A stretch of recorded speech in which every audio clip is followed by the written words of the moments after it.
Hey guys, welcome back to BeerGeekNation.com. I'm your host Chris, and today we are doing a very long overdue video, a video I've been meaning to do for a long time. We've gotten a couple of requests for it, even in the last couple days to do it. My top 5 IPAs, and this is so tough. There are so many that I'm forgetting or not putting on this list that should be on this list. These are kind of my top 5 that when I sat down to write this list, they like immediately popped into my head. A lot of them are fairly easy to get, which is another kind of key aspect into how I think about beer. How easy is it to get? How affordable is it? You know, can I get it fresh? Can I get it, locally or whatever? And that goes a long way with me. I know, a lot of you guys are out there trading for these crazy whales, and that's just not my thing. I'm all about kind of trying to get stuff fresh locally. But that's not to say I don't like the occasional whale, but this list is essentially that. It's my, there's a couple on there that are a little tough to get, but this is essentially my top 5 of IPAs that kind of, to me, define the IPA and Imperial IPA style, for what it's worth, just my opinion. So we'll start at the bottom, and I use the bottom very loosely because they're all very good, and go to number 1. So at number 5, believe it or not, is actually Heady Topper from The Alchemist in Vermont. Again, it's only number 5 because it's hard to get, next to impossible to get, especially for me. But every time I have it, I'm just like, wow.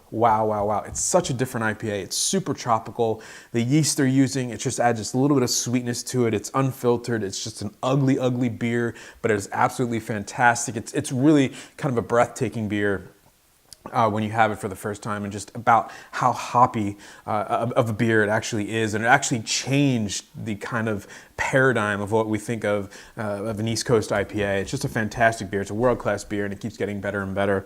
So that's my number 5, and just because it is hard to get. Number 4 is Firestone Walker's Double Jack. Again, everything I kind of embody in an IPA of what I want in an IPA, this beer has. It's got that West Coast pininess, that dryness.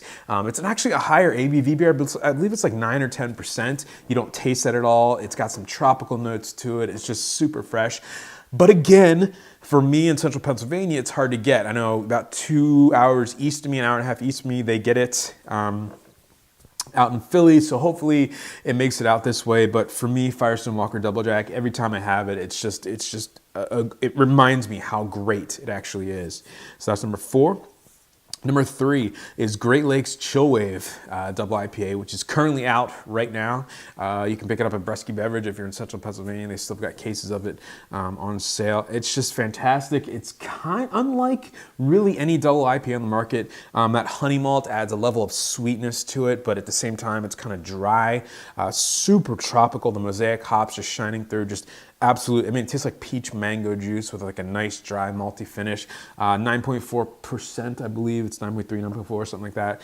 Just fantastic stuff. Super flavorful, really affordable. As far as availability, it does get out there. Great Lakes, has a pretty wide distribution footprint.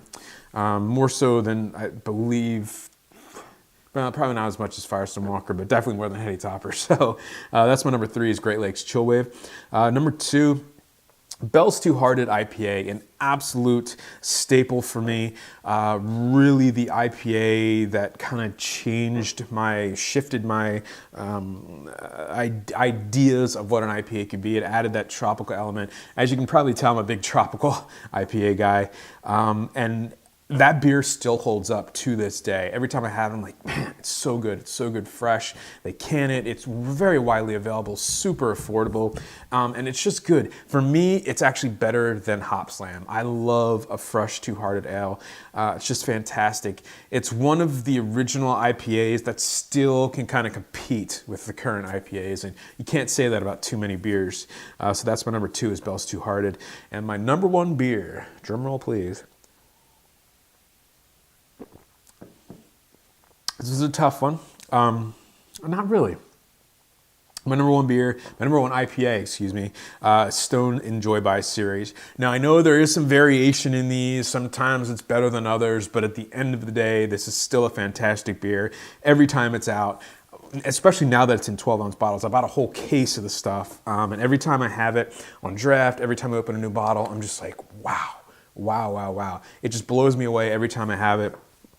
It's essentially becoming a year-round beer. I mean, it's, you know, coming out every month, every other month, and it's getting a wider distribution. Now that it's in 12-ounce bottles, it's going to probably get even more wide. So it's essentially a year-round release. It's just fantastic. It's 9.4%, but it's super dry, super hoppy, just super dank and aggressive, and it's just probably one of the best IPAs on the planet right now.